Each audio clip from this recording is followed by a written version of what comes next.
Now question number 2 from the following information of the Jitendra Club. देखो एक club house का record है अभी. You are required to prepare income and expenditure account बनाने का है for the year ended 31st March 2015 और balance sheet बनाने का है on date. अभी यहाँ पे देखो 2015 एक करंट ईयर है. 31st मार्च मतलब 2014 एंड 2015 एक करंट ईयर है. तो लास्ट ईयर क्या रहेगा 13 एंड 14. तो नेक्स्ट ईयर क्या रहेगा 15 एंड 16 रहेगा. तो हमेशा ये कहा तो साइड में लिख के रखो कि करंट ईयर कौन सा है, नेक्स्ट ईयर कौन सा है, लास्ट ईयर कौन सा है, जिससे हमें मालूम हो जाएगा कि करंट ईयर के इनकम एक्सपेंडिचर हम लोग को दिखाने के. अभी देखो ये बैलेंस शीट है 31 मार्च 2014 की है. ओके, तो ये बैलेंस शीट में देखो क्या क्या दिए, तो सब असेट्स दिए. देखो अभी जो असेट्स है ना, जितने भी land and building, furniture, fixed deposit, ये सब असेट्स ओपनिंग बैलेंस के. ओपनिंग मतलब लास्ट ईयर की क्लोजिंग, दिस ईयर ओपनिंग. अभी 31 मार्च 2014 लास्ट ईयर का बैलेंस शीट है, तो लास्ट ईयर का क्लोजिंग, दिस ईयर क्या रहेगा ओपनिंग रहेगा. ओके, तो हमें देखो इधर अभी वापस ओपनिंग बैलेंस शीट बनाने की जरूरत नहीं, क्योंकि बैलेंस शीट यहाँ पे दी चुकी है. देखो कैपिटल फंड दिया, जो हमें इसकी जरूरत है वो कैपिटल फंड भी दिया. लास्ट क्वेश्चन में देखो हम लोग देखेंगे तो सब ओपनिंग बैलेंसेस एडजस्टमेंट में दिए थे, लेकिन इसमें देखो सब ओपनिंग बैलेंस हमें बैलेंस शीट में ही दिए है. तो यहाँ पे हमें अलग से बैलेंस शीट लास्ट ईयर की बनाने की जरूरत नहीं, या ओपनिंग बैलेंस शीट बनाने की जरूरत नहीं. ओपनिंग बैलेंस शीट यानी लास्ट ईयर की क्लोजिंग. ओके, कंफ्यूज मत होना. ये बैलेंस शीट दी है, इसका मतलब कैपिटल फंड है हमारे पास. देखो कैपिटल फंड, तो अभी बैलेंस शीट बनाने की जरूरत नहीं, लास्ट ईयर की क्लोजिंग मतलब दिस ईयर ओपनिंग है. ओके, आगे देखेंगे. देखो रिसीव एंड पेमेंट अकाउंट दिया है इधर. Receive and payment one type of cash book है. मैंने लास्ट क्वेश्चन में भी बोला था कैश बुक हम लोग ने 11 स्टैंडर्ड में किया था. रिसीव साइड में देखो पैसा आता है, जैसे ओपनिंग बैलेंस देखो कैश बैलेंस है, बाद में कैश एट बैंक, ये भी पैसा आया हुआ है. सब्सक्रिप्शन के हमारा इनकम है, इनकम फ्रॉम क्रिकेट मैच भी हमारा इनकम है, एंट्रेंस फीस है, इंटरेस्ट है, सन्ड्री इनकम है, सब सारे इनकम है, यानी हमें मिल चुके इसलिए रिसिप्ट साइड में है. कैश बुक के रिसिप्ट साइड में पैसा आया है. अभी इसमें कुछ गलत चीजें रहेंगे तो हम लोग निकाल देंगे, जैसे लास्ट ईयर का सब्सक्रिप्शन रहेगा, नेक्स्ट ईयर का सब्सक्रिप्शन रहेगा, तो हम इसे निकाल देंगे. ओके, तो देखो अभी पेमेंट साइड में क्या क्या है. तो पेमेंट साइड में देखो सैलरीज है, स्टेशनरीज है, और क्या क्रिकेट मैच एक्सपेंडिचर है, इंश्योरेंस है, सन्ड्री एक्सपेंस है, गार्डन एक्सपेंसेस है, स्पोर्ट्स एक्सपेंडिचर है. ये सब एक्सपेंडिचर साइड में चले जाएंगे. लेकिन cash in and cash at bank closing cash balance है, ये हमारे असेट्स में चले जाएंगे. ओके, अभी हम लोग देखेंगे one by one adjustment. Adjustment analyse करना बहुत जरूरी है, क्योंकि इसके टिक मार्क होना बहुत जरूरी है, तो हमें वो याद रहेंगे. इसलिए टिक मार्क करने के लिए एडजस्टमेंट रीड करना जरूरी है. तो देखो पहला ये एडजस्टमेंट है सब्सक्रिप्शन फॉर 2014 एंड 15. अभी 2014 एंड 15 यानी कौन सा ईयर है, एक करंट ईयर है. पहले लिखो उधर, पहले टिक मार्क करेंगे तब लिखने का, एक करंट ईयर है. नॉट रिसीव्ड 225 रिसीव्ड आए नहीं, मतलब ये करंट ईयर के आउटस्टैंडिंग है. नॉट रिसीव्ड मतलब क्या हो गया, अभी तक ये पैसा आया नहीं है, मतलब ये करंट ईयर का इनकम है, करंट ईयर के आउटस्टैंडिंग सब्सक्रिप्शन है. Okay, and subscription for the year 2015 and 16. 2015 and 16 यानी नेक्स्ट ईयर है, तो 2015 16 नेक्स्ट ईयर का रिसीव्ड इन एडवांस 60 रुपीज, यानी 60 रुपीज सब्सक्रिप्शन हम लोग ने पहले से रिसीव किया है, जो अगले साल का है. मतलब ये 60,000 किसमें इंक्लूड रहेंगे, देखो सब्सक्रिप्शन है ना 1,100, उसमें इंक्लूड है. ओके, तो ऑब्वियसली नेक्स्ट ईयर के तो अभी नहीं दिखाएंगे, इसलिए लेस करना पड़ेगा. हमें ए साल का इनकम ए साल में दिखाने का, उसमें लास्ट ईयर का रहेगा, नेक्स्ट ईयर का रहेगा, लेस करो, करंट ईयर करेगा तो ऐड करो. एकदम सिंपल लॉजिक है, ज्यादा कुछ दिमाग मत चलाओ. जो ए साल का इनकम है ए साल में दिखाएंगे. ओके, तो इसका टिक मार्क करेंगे सब्सक्रिप्शन के ऊपर, एडजस्टमेंट नंबर 1. ओके, नेक्स्ट है सेकंड एडजस्टमेंट है salary not paid for the year 2014 and 15. कितना 85. अभी 14 एंड 15 एक करंट ईयर का है, तो एक करंट ईयर की आउटस्टैंडिंग है, और वो भी बोलता है salary not paid. Not paid मतलब आउटस्टैंडिंग, मतलब पे नहीं हुआ है अभी तक, तो इसका सैलरी के ऊपर टिक मार्क करेंगे, एडजस्टमेंट नंबर 2. नेक्स्ट है प्रीपेड इंश्योरेंस, कितना है 15 रुपीज, तो इंश्योरेंस के ऊपर टिक मार्क करेंगे, एडजस्टमेंट नंबर 3. फोर्थ एडजस्टमेंट है इंटरेस्ट 125 हैज एक्रूड. एक्रूड मतलब हो गया, होने वाला है, बट वाज नॉट रिसीव्ड. लेकिन अभी तक रिसीव्ड नहीं है, मतलब ये इंटरेस्ट एक्रीड हुआ है, यानी ये इंटरेस्ट है लेकिन अभी तक रिसीव नहीं किया। इसका मतलब होता है आउटस्टैंडिंग है, मतलब ये आउटस्टैंडिंग इनकम है, ये आने वाला पैसा अभी तक आया नहीं, यानी इनकम अराइज हुआ है, एक्रीड हुआ है, मिलने वाला है लेकिन मिला नहीं। तो इंटरेस्ट के ऊपर टिक मार्क करेंगे। देखो एडजस्टमेंट नंबर 4, इंटरेस्ट किधर है, इनकम साइड में है, देखो। बाद में फिफ्थ है डेप्रिसिएशन, फर्नीचर 5% है, एंड लैंड एंड बिल्डिंग कितना है बाय 160 रुपीज है। ओके, और राइट ऑफ क्या करने को बोला है यहाँ पे, देखो राइट ऑफ हम लोग को करने बोला है 1/3 ground expenses of this year. तो हम लोग पहला टिक मार्क करेंगे फर्नीचर के ऊपर, लैंड एंड बिल्डिंग के ऊपर टिक मार्क करेंगे। ओके, और ग्राउंड एक्सपेंसेस भी उसके ऊपर भी टिक मार्क करेंगे, एडजस्टमेंट नंबर 5। ओके, उसके बाद 6 एडजस्टमेंट में क्या बोला है, देखो entrance fees term treated as a revenue income, मतलब जो एंट्रेंस फीस है वो एज इट इज रेवेन्यू है, उसको कैपिटलाइज नहीं किया है, तो फिर भी उसके ऊपर टिक मार्क करेंगे। अभी इसके बाद एनालाइज करने के बाद हम लोग फॉर्मेट ड्रॉ करेंगे। चलो सॉल्व करने का हमें क्वेश्चन नंबर 2। तो देखो सॉल्यूशन 2 है, Jitendra club income and expenditure account for the year 2000 March 2015 है। ओके, सेम फॉर्मेट है, डेबिट क्रेडिट, बाद में यहाँ पे देखो एक्सपेंडिचर अकाउंट लिखेंगे rupees rupees, income rupees rupees. Okay, next रहेगा बैलेंस शीट एज ऑन, तो जितेंद्र क्लब है उसका बैलेंस शीट बनेगा as on 31 March 2015, as it is liabilities आएगा, बाद में रुपीज रुपीज, एंड असेट्स आएगा रुपीज रुपीज। ओके, इसमें ओपनिंग बैलेंस शीट बनाने की जरूरत नहीं है, तो पहला हम लोग देखेंगे ओपनिंग बैलेंस शीट, तो इधर क्वेश्चन में दे चुके हैं। तो ओपनिंग बैलेंस शीट के जो भी आइटम्स है जो अगले साल ट्रांसफर होने वाले हैं, कौन से आइटम ट्रांसफर होंगे, तो असेट साइड के असेट्स के सब बैलेंस हम लोग नेक्स्ट ईयर में ट्रांसफर करते हैं। तो देखो इधर असेट्स में देखो लैंड एंड बिल्डिंग है, फर्नीचर्स है, और ग्राउंड एक्सपेंसेस है, एक्सपेंसेस तो नहीं आएंगे लेकिन स्पोर्ट्स मटेरियल है, देखो। ओके, इन्वेस्टमेंट भी है, फिक्स डिपॉजिट भी है, ये सब बैलेंस हमारे नेक्स्ट ईयर में क्या आएंगे, ट्रांसफर हो जाएंगे, यानी हमारे करंट ईयर बैलेंस शीट में ट्रांसफर हो जाएंगे। ओके, तो पहला ट्रांसफर करेंगे ओपनिंग बैलेंस जो है ओपनिंग बैलेंस शीट का। अभी देखो इधर ओपनिंग बैलेंस शीट बनी चुकी है, इसलिए ओपनिंग बैलेंस शीट बनाने की जरूरत नहीं है। यहाँ के जो बैलेंस है जो नेक्स्ट ईयर में ट्रांसफर होने वाले हैं वही ट्रांसफर करेंगे। तो पहला देखो कौन सा है, कैपिटल फंड है, कैपिटल फंड कितना है 20,750 जाएगा बैलेंस शीट में लायबिलिटी साइड, ये ओपनिंग बैलेंस है। सो कैपिटल ओपनिंग बैलेंस कितना है 20,750। ओके, पहले सब बैलेंस ट्रांसफर करेंगे। देखो इसमें अभी असेट साइड में कौन कौन से बैलेंसेस है, तो लैंड एंड बिल्डिंग है, ओके 13,000, तो लैंड एंड बिल्डिंग ट्रांसफर करेंगे इनर कॉलम में, क्योंकि उसके ऊपर एडजस्टमेंट में टिक मार्क किया हुआ हम लोग ने। ओके, उसके बाद देखेंगे नेक्स्ट क्या है, फर्नीचर है 2000, फर्नीचर 2000 कहाँ पे चला जाएगा, सेम बैलेंस शीट असेट्स है, जितने भी ओपनिंग बैलेंस है हम लोग ट्रांसफर करेंगे। ये पहला स्टेप है एनपीओ का, ओपनिंग बैलेंस ट्रांसफर करो। ओके, तो यहाँ पे देखो फिक्स डिपॉजिट है 2000, बैलेंस शीट असेट साइड में जाएगा क्योंकि ये असेट्स है, ये आउटर कॉलम में जाएगा क्योंकि इसके ऊपर एडजस्टमेंट नहीं रहेगा। ओके, नेक्स्ट है स्पोर्ट्स मटेरियल 650, ये भी असेट्स है, तो बैलेंस शीट असेट साइड में चला जाएगा, स्पोर्ट्स मटेरियल रुपीज 650, इसके ऊपर भी एडजस्टमेंट नहीं तो आउटर कॉलम में चला जाएगा। जिसके ऊपर एडजस्टमेंट हम लोग इनर कॉलम में लिखेंगे। नेक्स्ट असेट्स है ग्राउंड एक्सपेंसेस है, देखो ग्राउंड एक्सपेंसेस असेट्स में लिखे इसलिए इसको एसेट्स ही एज्यूम करेंगे। 1500 है, ये भी ट्रांसफर होंगे balance sheet asset side, ground expenses 1500 inner column में चले जाएंगे क्योंकि एडजस्टमेंट है। Okay, normally ground expenses expenditure होते हैं लेकिन इसको एज्यूम करेंगे कि कैपिटल एक्सपेंडिचर है क्योंकि उन लोगों ने क्वेश्चन में दिया है कि ग्राउंड एक्सपेंसेस असेट्स है। ओके, नेक्स्ट है इन्वेस्टमेंट, देखो इन्वेस्टमेंट कितना है 1000 है, ये भी असेट साइड में चला जाएगा, balance sheet asset side, investment outer column में चला जाएगा क्योंकि उसके ऊपर एडजस्टमेंट है, जिसमें एडजस्टमेंट है उसके लिए हम लोग जगह छोड़ देंगे।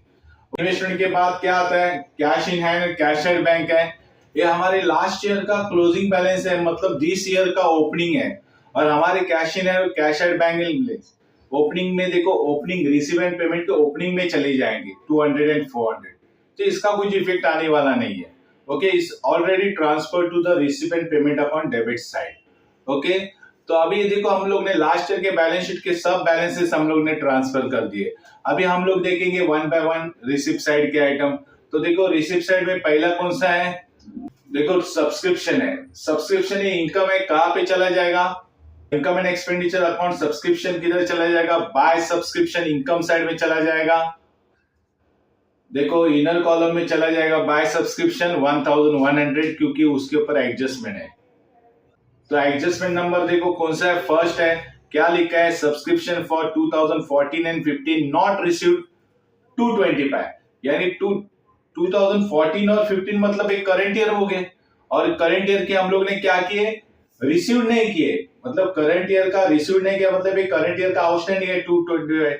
सो 225 हम लोग का करंट ईयर का इनकम है, इसलिए दिखाएंगे income and expenditure account. Credit side में हम लोग क्या करेंगे, उसको सब्सक्रिप्शन में ऐड करेंगे, और ये आने वाला पैसा है मतलब हमारी बैलेंस शीट में असेट साइड में चला जाएगा, क्योंकि हम लोग ने रिसीव ही नहीं किया है, करंट ईयर का इनकम है, इसलिए हम लोग पहला क्या करेंगे, सब्सक्रिप्शन में ऐड करेंगे आउटस्टैंडिंग करंट ईयर इनकम 225। तो टोटल कितना आ जाएगा 1100,225 is equal to how much 1325। Inner column में लिखेंगे क्योंकि उसके ऊपर एडजस्टमेंट और भी बाकी है।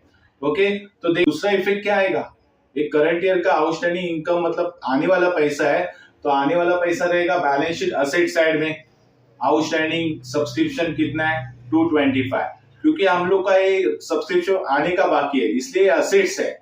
ओके, नेक्स्ट है एडजस्टमेंट। देखो उसमें सब्सक्रिप्शन क्या किया है फॉर 2015 एंड 16 का रिसीव्ड इन एडवांस, मतलब 15 एंड 16 नेक्स्ट ईयर का है, हम लोगों ने एडवांस में रिसीव किया है, तो ऑब्वियसली ये नेक्स्ट ईयर का हम लोग लेस करेंगे सब्सक्रिप्शन में से, और एक करंट ईयर का इनकम नहीं है तो हमारी क्या होती है, लायबिलिटी। कोई भी पैसा एडवांस में लेना क्या होती है, लायबिलिटीज हो जाती है।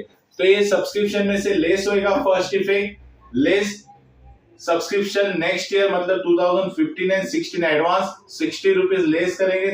सो 1325 डिवाइड माइनस 60 करेंगे तो 1265 आएगा।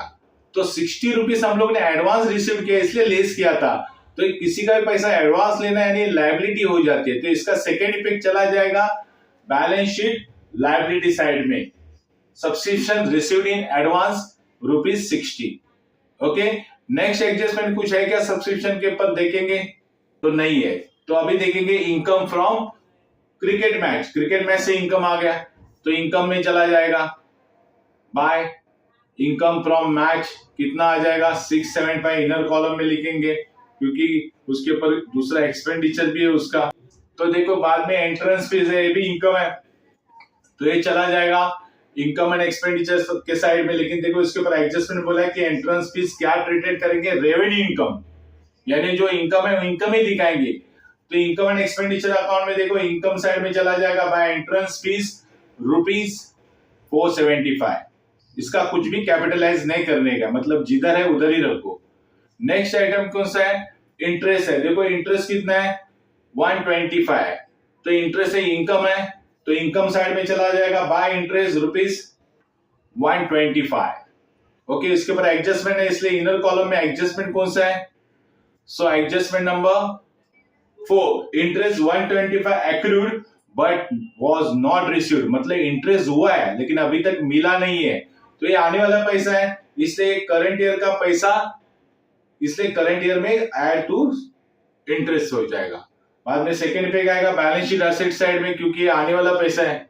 ओके, तो फर्स्ट इनकम इफेक्ट दिखाएंगे, जो इंटरेस्ट इनकम है उसमें ऐड करेंगे जो आउटस्टैंडिंग है 125, तो 125 प्लस 125 कितना हो जाएगा 250, और ये 125 आने वाला पैसा है मतलब आउटस्टैंडिंग है, तो इसका सेकेंड इफेक्ट चला जाएगा बैलेंस शीट असेट साइड में कि क्या है, इंटरेस्ट एक्रूड। एक्रूड मतलब आउटस्टैंडिंग, आने वाला बाकी है 125, या उसको रिसीवेबल भी बोलेंगे। बाद में देखो सैलरी इनकम है, छोटे छोटे इनकम है, तो चला जाएगा income and expenditure account income side में। सैलरी इनकम कितना है 285 रुपीज। ओके, देखो इनकम साइड पूरी हो गई, पेमेंट साइड यानी एक्सपेंडिचर साइड। पेमेंट साइड में देखो क्या है, पहला सैलरी है कितना 600, तो सैलरी हम लोग कहां पे दिखाएंगे, इनकम एंड एक्सपेंडिचर अकाउंट में दिखाएंगे एक्सपेंडिचर साइड में क्या लिखेंगे, बाय सैलरीज 600 इनर कॉलम में लिखेंगे क्योंकि उसके ऊपर एडजस्टमेंट है। तो एडजस्टमेंट देखेंगे, एडजस्टमेंट नंबर 2 है। क्या बोला है 2 में, salaries paid for the year 2014 and 15 85, यानी सैलरी नॉट पेड लिखा है। नॉट पेड मतलब अभी तक पेड नहीं हुआ है, मतलब ये आउटस्टैंडिंग है, मतलब करंट ईयर का एक्सपेंडिचर इसलिए सैलरी में ऐड करो, और ये पे करने का बाकी है इसलिए बैलेंस शीट लायबिलिटी में चला जाएगा। देखो इधर सैलरी नॉट पेड लिखा है, तो ये करंट ईयर की आउटस्टैंडिंग सैलरी इसलिए सैलरी में ऐड करेंगे 85 रुपीज, तो 600 एंड प्लस 85 685 हो जाएगा। ये सैलरी आउटस्टैंडिंग है मतलब पे करने की बाकी है, तो इसका सेकेंड इफेक्ट क्या आ जाएगा, बैलेंस शीट लायबिलिटी साइड में दिखाएंगे कि आउटस्टैंडिंग सैलरी ₹85। ओके, दो इफेक्ट एडजस्टमेंट के आएंगे। नेक्स्ट आइटम देखेंगे, देखो स्टेशनरी है, स्टेशनरी भी एक्सपेंडिचर है 160 रुपीज, ये चला जाएगा एक्सपेंडिचर अकाउंट में, debit side to stationery ₹160। Next item आ जाएगा क्रिकेट मैच एक्सपेंडिचर है 325 है। देखो तो ये हमारा खर्चा है, हमें मैच से इनकम कितना आया था, तो इनकम से लेस करेंगे। तो देखो इनकम था हमारा, इनकम फ्रॉम क्रिकेट मैच कितना था 675, उसमें से लेस करेंगे क्रिकेट मैच एक्सपेंसेस ₹325। सो 675 माइनस 325 लेस करेंगे तो हमारे नेट इनकम कितना है मैच से, तो 350 नेट इनकम आ गया। ओके, अगर ये इनकम और एक्सपेंडिचर में दिखाते तो भी चला जाता था। नेक्स्ट है इंश्योरेंस, कितना है 60 है, इसके ऊपर एडजस्टमेंट है, तो इंश्योरेंस एक्सपेंडिचर है, पेमेंट साइड दिखाया था, तो टू इंश्योरेंस ₹60 इनर कॉलम में दिखाएंगे क्योंकि ये एडजस्टमेंट है। तो एडजस्टमेंट नंबर कौन सा है, देखो प्रीपेड इंश्योरेंस ₹15 है, तो प्रीपेड इंश्योरेंस का मालूम है ना, लेस फ्रॉम हम लोग लेस करते हैं इंश्योरेंस से, क्योंकि ये करंट ईयर के एक्सपेंसेस ने, तो करंट ईयर के एक्सपेंसेस ने मतलब क्या हो गया, असेट्स हो गया। तो फर्स्ट इफेक्ट जाएगा इंश्योरेंस से लेस करेंगे, देखो लेस प्रीपेड इंश्योरेंस 15 रुपीज, सो 60 माइनस 15 कितना आ जाएगा, 45 रुपीज आ जाएगा। अभी प्रीपेड इंश्योरेंस का सेकेंड इफेक्ट कहां पे चला जाएगा, तो प्रीपेड इंश्योरेंस देखो 15 रुपीज है, उसका सेकेंड इफेक्ट चला जाएगा बैलेंस शीट में asset side, prepaid insurance 15 rupees, क्योंकि ये पैसा ये साल का नहीं अगले साल का पेड किया हुआ, तो ये साल की ये असेट्स होती है। ओके, उसके बाद है सन्ड्री एक्सपेंसेस है, गार्डन एक्सपेंसेस है, और बाद में स्पोर्ट्स एक्सपेंडिचर है। ये सब एक्सपेंडिचर हम लोग कहां पे दिखाएंगे, एक्सपेंडिचर साइड में दिखाएंगे as a to sundry expenses कितना है 290, तो गार्डन एक्सपेंसेस कितना है 65, और स्पोर्ट एक्सपेंडिचर कितना है 750। ओके, उसके बाद देखो cash in and cash at bank, ये हमारा क्लोजिंग कैश बैलेंस है करंट ईयर का, एक करंट ईयर के असेट्स है, तो क्लोजिंग बैलेंस शीट में चली जाएगी। बैलेंस शीट असेट साइड में कितना कैश इन हैंड कितना था 110 एंड कैश एट बैंक कितना है 900। ये करंट ईयर के असेट्स है, करंट ईयर में दिखाएंगे। तो देखो हम लोग ने यहाँ पे देखो सब एडजस्टमेंट, देखो अभी सब इनकम एंड एक्सपेंडिचर सब फिनिश करने के बाद हम लोग 1 बाय 1 एडजस्टमेंट देखेंगे। तो देखो 1 2 3 4 एंड 6 इतने एडजस्टमेंट हो चुके, खाली एक ही एडजस्टमेंट बाकी है, वो यानी फिफ्थ वाली, जो depreciation furniture at 5%, land and building 160 है, एंड राइट अप करने के garden expense ground expenses for this year. तो यही एडजस्टमेंट बाकी है, तो चलो देखेंगे। तो पहला देखेंगे फर्नीचर एट 5%, तो फर्नीचर का मालूम है ना, डेप्रिसिएशन हम लोग लेस करते हैं फर्नीचर से असेट साइड में, और दूसरा इफेक्ट आता है एक्सपेंडिचर में एज अ डेप्रिसिएशन करके डेबिट साइड में दिखाएंगे। तो पहला इफेक्ट मारेंगे 5% ऑन फर्नीचर।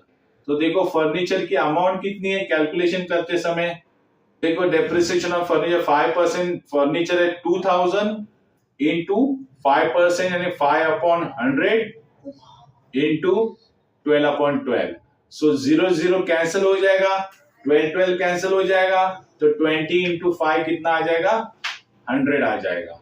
तो 100 हमारा डेप्रिसिएशन ऑन फर्नीचर है, तो फर्नीचर से लेस करेंगे डेप्रिसिएशन 100, तो नेट फर्नीचर कितना आएगा 2000 माइनस 100, 1900। अभी डेप्रिसिएशन का सेकेंड इफेक्ट कहां पे चला जाएगा, तो देखो डेप्रिसिएशन 100 है, उसका सेकेंड इफेक्ट चला जाएगा income and expenditure account, expenditure side में टू डेप्रिसिएशन। कितना आ जाएगा फर्नीचर का 100 रुपीज। ओके, दो एडजस्टमेंट हो गए। अभी देखेंगे और एडजस्टमेंट में क्या क्या है। देखो लैंड एंड बिल्डिंग के ऊपर डेप्रिसिएशन 160 बोला है, यानी अमाउंट यहाँ पे दी चुकी है, तो लैंड एंड बिल्डिंग 160 से डेप्रिसिएट हो चुकी है, तो उसका पहला इफेक्ट चला जाएगा less from land and building, less depreciation 160, so 13,000 minus 160, तो नेट वैल्यू कितनी आएगी लैंड एंड बिल्डिंग की 12,840। सो ये डेप्रिसिएशन 160 था ना, उसका फर्स्ट इफेक्ट हो गया। अभी सेकंड इफेक्ट कहां पे चला जाएगा, income and expenditure account debit side में चला जाएगा, depreciation on land and building 160, तो इसका टोटल मारो देखो 260 हो गया। नेक्स्ट है राइट ऑफ करने का है ground expenses. Okay, ground expenses कितना राइट ऑफ करने का है 1/3, तो देखो ग्राउंड एक्सपेंसेस हमारा इफेक्ट जाएगा less from ground expenses balance sheet asset side, और दूसरा इनकम एंड एक्सपेंडिचर के डेबिट साइड में आएगा।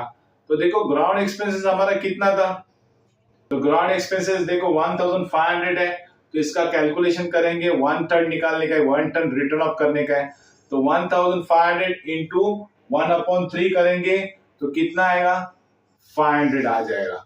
सो 500 हमारा क्या है, ग्राउंड एक्सपेंसेस राइट ऑफ करने का है, तो ग्राउंड एक्सपेंसेस से लेस राइट रिटर्न ऑफ करेंगे 500, तो हमारा ग्राउंड एक्सपेंस देखो कितना हो जाएगा 1500 माइनस 500, 1000 आ जाएगा। सो राइट ऑफ किया ग्राउंड एक्सपेंस हमारा नुकसान हो गया है, तो इसका नेक्स्ट इफेक्ट यानी सेकंड इफेक्ट आ जाएगा income and expenditure account debit side में आएगा ग्राउंड एक्सपेंसेस रिटर्न ऑफ ₹500, क्योंकि आपको मालूम all expenses shown on the debit side as per the rule debit the expenditure and losses credit the income and gain. देखो अभी all adjustment are done, now we will close down the income and expenditure account. देखो कौन सा side heavy दिख रहा है यहाँ पे, now we will compare the both side of the income and expenditure account, just we will जज the which side are heavy. So देखो यहाँ पे डेबिट साइड हेवी है कि क्रेडिट साइड हेवी है, तो यहाँ पे देखो दिखाई दे रहा है कौन सा साइड हेवी है, नहीं आता है तो टोटल मार के देखो, टोटल बोथ साइड का मारो, देखो डेबिट साइड का टोटल मारेंगे तो 207.55 आ गया, और ये हेवी फायर साइड इसलिए दोनों साइड में लिखेंगे। क्रेडिट साइड देखो कितना है 206.25, तो हमारे इनकम है, यहाँ पे एक्सपेंडिचर ज्यादा है इनकम से, इसका मतलब क्या हो गया, हमारा नुकसान हो गया, डेफिसिट हो गया। देखो 2755 हमारा टोटल एक्सपेंडिचर है, उसमें हमारा टोटल इनकम कितना है 206.25, तो 130 हमारा नुकसान है, डेफिसिट है। यहाँ पे लिखेंगे बाय डेफिसिट यानी expenditure is more than income, तो बाय डेफिसिट कैरी डाउन आएगा 130, और ये जो डेफिसिट बैलेंस है वो हम लोग किधर ट्रांसफर करेंगे, बैलेंस शीट कैपिटल फंड में लेस डेफिसिट हो जाएगा, क्योंकि हमारे नुकसान हो गया, डेफिसिट में वैल्यू कम हो चुकी है, तो 20,750 से 130 लेस करेंगे तो देखो हमारा कैपिटल फंड कम हो चुका है, कितना रिड्यूस हो गया, तो 20,620 हो गया। तो यहाँ पे देखो बैलेंस शीट हम लोग कंपेयर करेंगे, बोथ साइड टैली होती है, तो देखो लायबिलिटी साइड की टोटल कितनी आ रही है 20,765। सिमिलर हम लोग कंपेयर करेंगे बैलेंस शीट असेट साइड की टोटल कितनी आ रही है, तो 20,765। इसका मतलब बोथ साइड टैली हो चुकी है, तो ये प्रॉब्लम केयरफुली वॉच करने के बाद आप इसको इमीडिएटली सॉल्व करो, जिससे आपको अच्छी तरह प्रैक्टिस हो जाएगी। और कुछ भी डाउट्स रहेंगे तो हमें हमारा वेबिनार अटेंड करो, संडे रहते हैं तो डाउट्स क्लियर हो जाएंगे।